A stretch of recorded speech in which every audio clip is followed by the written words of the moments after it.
My parents said they couldn't afford to buy me a winter coat, and a week later bought matching jackets for their real family. My stepmom laughed and said, "Try not to freeze, sweetheart." I stayed silent. Months later, they needed a place to stay. I said, "It's cold outside, isn't it?" And then my dad. "I just thought maybe you'd understand," my dad said over the phone. His voice was thin. Tired. I paused. Understand what? That people fall on hard times. The words felt like snow hitting my skin, soft at first, then melting into cold that settles deep. I stared out the window at the gray sky outside. Snowflakes were already drifting down. "Do you remember the winter I was 15? He was silent. "Never mind," I said. "I hope you figure things out." I hung up. When I was 15, I asked my dad if we could go shopping for a new coat. My old one was too tight, and the zipper didn't work anymore. He sighed, rubbed the bridge of his nose, and said something about money being tight. I nodded, because I was used to disappointment. I didn't cry when I left the room. I didn't cry when I walked to the bus stop the next morning wearing a hoodie and 3 layers underneath it. I didn't cry when my fingers burned from the wind. Crying never helped anything in that house. A week later, I came home from school and heard laughter from the living room. It wasn't a joyful sound. It was high-pitched and exclusive, the kind of laughter that says, "You're not a part of this." I walked in and saw them, my stepmom, Marla, and her 2 daughters, Anika and Bree.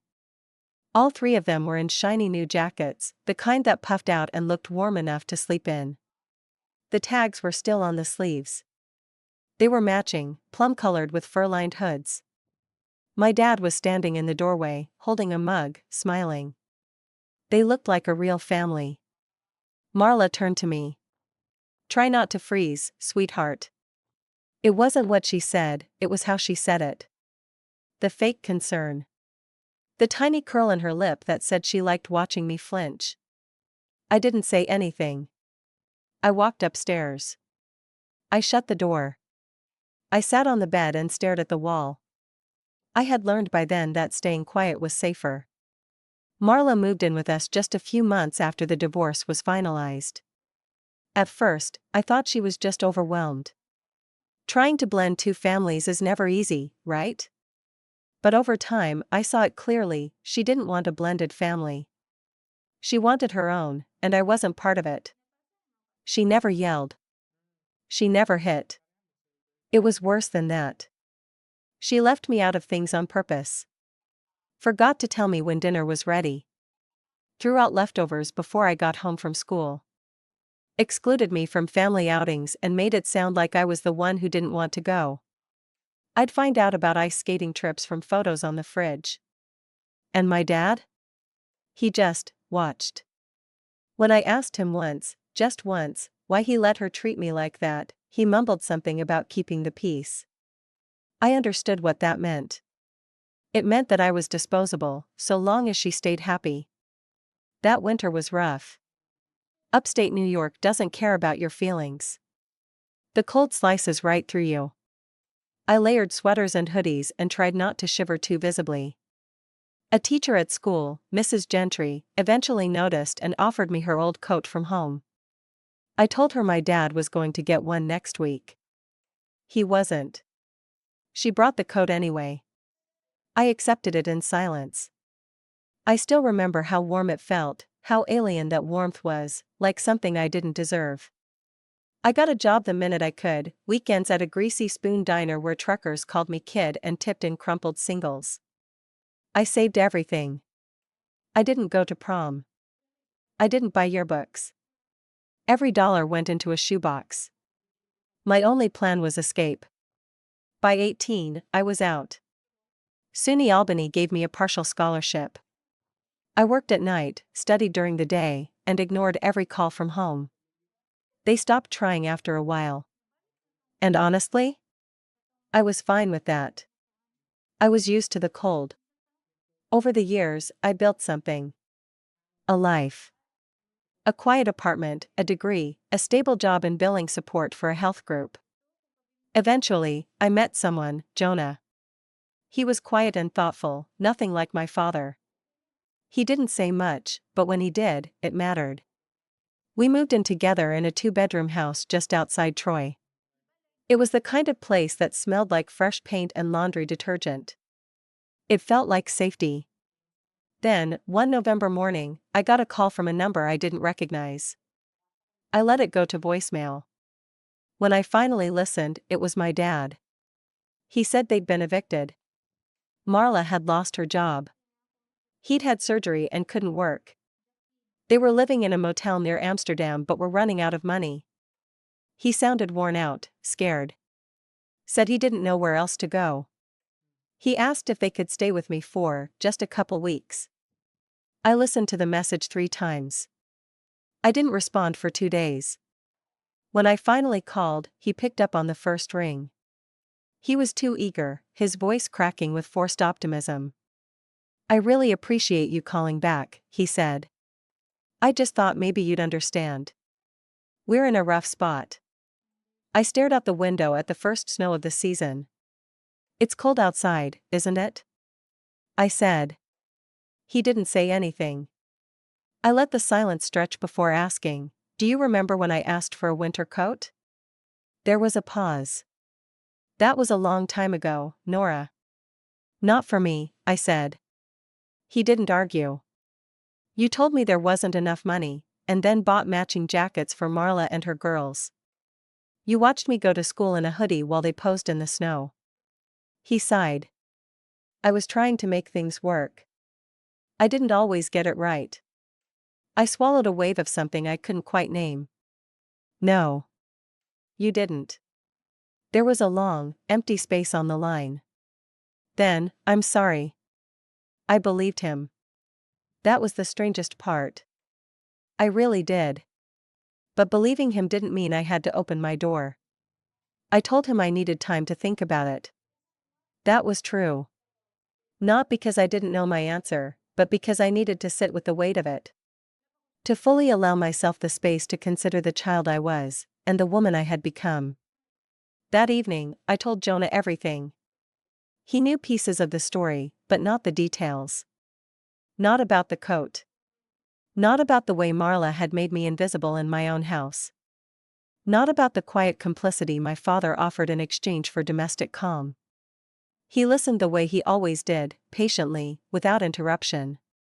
His hand didn't leave mine once. "So," he said gently when I finished, "do you want them here?" That was the simplest question, and the hardest. "I don't," I said. "Not because I want revenge, but because I've built something real here. Something safe. I can't risk that for people who never gave a damn when I was a child." "You don't owe anyone an explanation," he said. "Especially not them." I knew he was right. But I still couldn't shake the guilt. That familiar, low-burning shame that somehow, even now, I was being selfish.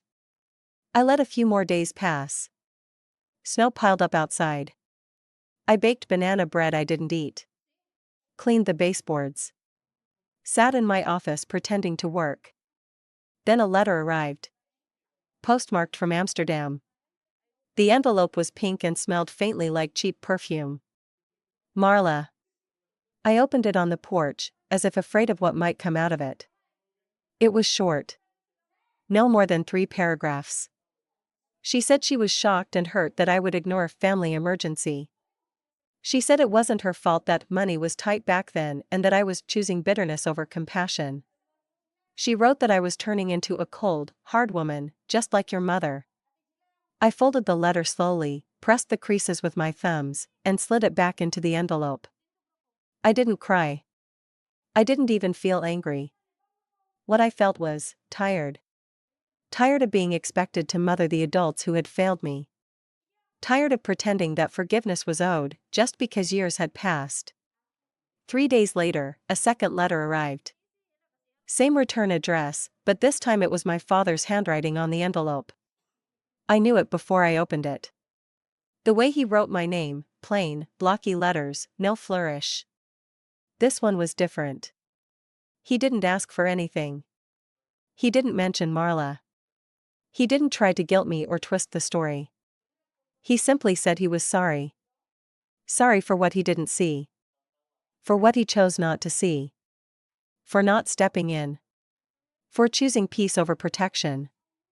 I thought I was doing the best I could, he wrote. But I understand now that doing your best means protecting your child, even if it costs you comfort. He ended the letter with, I don't expect anything from you. I just want you to know that I see it all now. And I wish I had done better. I read it twice. Then a third time. And I did something I hadn't done in a long time. I let myself cry. It wasn't a sobbing, dramatic kind of cry. It was quiet. Gentle. A release. I didn't call him back. Not yet. But for the first time in years, I felt the cold loosening its grip. A few weeks passed. The holidays crept in. Jonah's sister invited us to spend Christmas with their family in Saratoga Springs. It was warm, chaotic, filled with mismatched ornaments and board games and loud cousins. I brought a bottle of wine. Jonah made his famous potatoes. They hugged me like I'd been there every year. That night, lying beside him under flannel sheets, I told him about the letter. Do you think he meant it? He asked softly. I think he did, I said. But it doesn't mean I have to let him back in. He nodded. I just needed to hear it. To know that I wasn't imagining everything. You weren't. A week later, my phone buzzed. A new voicemail. Nora, it's Dad again. Just wanted to say thank you for reading the letter, if you did. We're figuring things out. Got some help from the church. Staying in a shelter for now. Marla's not happy, but it is what it is. Anyway. I know you're busy. Just wanted to say I love you. I didn't know what to do with that. With I love you. It sat like a pebble in my chest. Not painful, exactly. Just present. I didn't return that call either. I didn't block him. But I didn't reach back. Instead, I returned to work after the holidays. Life resumed. Jonah and I started talking about getting a dog. I took up baking again, this time actually eating the bread. I went on long walks alone, sometimes in the snow, bundled in the thick wool coat I bought for myself. Every time I zipped it up, I thought about that other winter. About a little girl in too thin sleeves, watching a woman laugh in her brand new jacket. I thought about how far that girl had come. And how, sometimes, protecting yourself means refusing to open the door, even when someone is standing in the cold. The rest of winter came and went without another word from my father. No letters. No calls. The silence didn't hurt the way I'd expected, it was more like a quiet you notice when a machine stops running after humming in the background for years. It was peaceful. But still, my mind wandered sometimes. Not with guilt exactly, more like curiosity. Wondering what it meant to receive a real apology from someone who once stood back and watched you get cut out of your own life. Wondering what it would mean to accept it. Or to reject it. Or to just let it sit there, unanswered. Spring brought small changes. I started running again, just a few blocks at a time in the chilly mornings. Jonah and I planted bulbs along the edge of the backyard. My work picked up. I got invited to join a leadership cohort in my company, and I accepted. Life was moving forward, steadily, just like I wanted. Then one afternoon, while I was on a Zoom call, my phone lit up. Jonah answered from the living room. A minute later, he poked his head in and mouthed, "It's your dad." I blinked. Held up a finger. Finished the call like normal. Smiled, thanked my coworker, clicked end, and then just sat there staring at the leave meeting screen. I didn't call back that day. Or the next. 2 days later, he called again. Left another voicemail. Hey, Nora. I know it's been a while. I wasn't gonna call again, but I thought you should know, we're moving out of the shelter. Got a little subsidized place outside Johnstown. It's small, but it's something. I'm starting PT next week. Anyway, I know things aren't simple between us. I just wanted to let you know we're okay. That was it. No pressure. No mention of Marla. No request for help. I listened to it 3 times before deleting it. Not because I was angry. Just because I didn't know what I was supposed to do with it. A few weeks later, I ran into someone I hadn't seen in years. It was at the farmer's market in downtown Troy. I was at the honey stall, talking to the vendor about wildflower versus clover, when someone behind me said, "Nora?" I turned and saw a woman with a silver braid and warm eyes. Mrs. Gentry.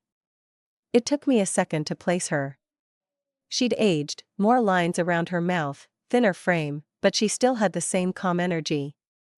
The same gentle voice. "Mrs. Gentry?" I asked, almost laughing. She smiled wide and pulled me into a hug. "You look so well," she said. "So grown." We caught up for a while, standing there with canvas bags in hand, surrounded by the scent of tomatoes and basil. I told her I lived nearby, worked in healthcare, had a partner. "I always hoped you got out of that house," she said softly. "You deserved so much more than how they treated you." I nodded. My throat caught a little, but I kept my voice steady. "I did get out." "I'm proud of you," she said. "I don't know if anyone's ever said that to you, but I am." She said it with such certainty that I felt tears rise before I could stop them. "Thank you," I whispered. We hugged again. And just like that, she was gone, fading into the crowd like some gentle ghost from my childhood. It wasn't a big moment. But it cracked something open in me. Something old and quiet that I had locked away for years. That night, I sat with Jonah on the porch. We were sharing a bottle of wine, the string lights humming above us, soft jazz playing from the open window. "I saw Mrs. Gentry today," I said. He smiled. "You've mentioned her before, right? The coat lady?" I laughed. "Yeah. The coat lady. She was always kind to you. She saved me in ways no one else noticed." We were quiet for a while, sipping, watching the evening settle in. Then Jonah asked, "Do you think you'll ever talk to your dad again?" I shrugged. "Maybe. I don't know." He didn't press. "But if I do," I said slowly, "it'll be on my terms. No Marla. No guilt. Just two people who understand that you don't always get second chances. And sometimes, you don't even want them. Summer crept in like a slow exhale. The tulips we planted bloomed, pink, orange, streaked with white. The dog we'd talked about getting turned into a reality, a rescue mutt named Penny who barked at squirrels and chewed up every slipper she could find. We built a little life around that chaos, the kind that felt simple and whole. But then in July, I got another letter. This one was different. It wasn't from Marla. It wasn't from my dad. It was from Bree. Her handwriting was small, neat. Careful. It started with, "You probably don't want to hear from me. And I wouldn't blame you." I almost stopped reading right there. But I kept going. She wrote about how she was 12 that winter with the coats. How she didn't realize at the time what was really going on. How she thought I just didn't like her, that I was cold and angry all the time. "I've thought about it a lot over the years," she wrote. "And I know now that you were just trying to survive." She said Marla had turned out to be a difficult mother to her, too. That Anika hadn't spoken to her in years. That their perfect little family had fallen apart long before the eviction. "I guess I just wanted to say I'm sorry," she wrote. "I wish I'd known then. I wish someone had stood up for you. I hope you're doing okay." I folded the letter and sat with it for a long time. Bree had never been cruel. Just oblivious. Just a child in a toxic house. I didn't know if I'd respond. Maybe one day. But for now, I tucked the letter into the same drawer where I kept my dad's apology. Not out of spite. Out of peace. The letter from Bree stirred something unexpected in me, not bitterness, not sadness. Just a kind of strange validation. Proof that I hadn't made everything up in my head, that the loneliness I carried for so long had been real and visible, even to those who didn't fully understand it at the time. I didn't write back. Not right away. But I didn't throw it away either. A few weeks later, Jonah and I were hosting a small cookout. A few neighbors, a couple friends from work. Penny was doing her usual rounds, begging for scraps like she hadn't been fed in weeks. It was a warm late August afternoon, and the sky was a soft blue that made everything feel easier. That was when I got the text. Dad, Marla left. She took the car. Left a note. I'm on my own. I showed Jonah, who raised an eyebrow. Did you expect that? He asked. Honestly, I said, I'm surprised it took her this long. He smiled, then turned back to the grill like he'd just been told someone forgot to bring ketchup, not that the man who'd raised me and failed me was now officially alone. I didn't respond to the text. Again, not out of cruelty. Just out of peace. Clarity. I had no desire to be the one he leaned on now that he had no one else. That chapter was closed. But it didn't mean I wasn't going to have the last word. That fall, Jonah and I were doing some minor renovations on the house. We hired a local contractor. Small crew. They were good people, reliable, respectful. The kind of workers who didn't talk down to me when I asked questions about beams or tile. One afternoon, one of the guys mentioned offhand that they'd just wrapped up a big job in Johnstown, some low-income housing project. New government-subsidized apartment complex, he said. Mostly seniors and folks on disability. Nothing fancy, but it's clean. I raised an eyebrow. Is it off Route 30? I asked. He nodded. I knew exactly where it was. A few weeks later, I found myself sitting in front of my computer, sipping tea, when the idea came to me. It started as a joke. Something small. Petty even. But then it grew. I created a fundraiser on one of those crowdsource platforms. I titled it Winter Warmth Project and described it as a drive to provide quality winter coats and supplies to struggling families and individuals in need, specifically targeting upstate New York. I made it personal. I told the story about the winter I asked for a coat and was told no, only to watch my stepmother and her daughters show off matching ones a week later. I told people I knew what it meant to be overlooked, to be pushed aside in your own home. I didn't name names, didn't call out my father or Marla directly. But the truth was baked into every line. I used the platform to partner with a local women's shelter and a children's nonprofit. Every donation would go directly toward purchasing coats, boots, and warm clothing for kids in foster care or those living in shelters. And I launched it. At first, it just trickled in, $10 here, $20 there. Then someone on Twitter picked it up. A local journalist reached out. The story spread like wildfire. By mid-November, we had raised over $14,000. We used some of the funds to buy coats from a small business in Glens Falls, a women-owned company that made them in bulk for shelters. We delivered over 200 coats that month alone. And I made sure to send the very first drop-off to the new housing complex in Johnstown. Box after box, each one marked Winter Warmth Project, handed over to the coordinator of the Community Resource Office. I didn't go in person, but I didn't need to. I knew.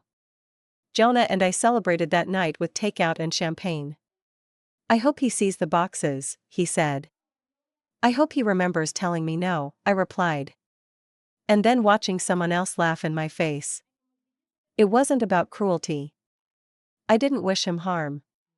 But I wanted him to see what I had done, not in spite of him, but without him. That I had taken the cold I grew up in, and turned it into warmth for someone else. That I had become the woman I needed back then. A week before Christmas, I got a card in the mail. Just a plain card. No glitter. No stickers. No long-winded apology. Just a short note in familiar handwriting. I saw the boxes. I knew right away. You built something beautiful. You always deserved better.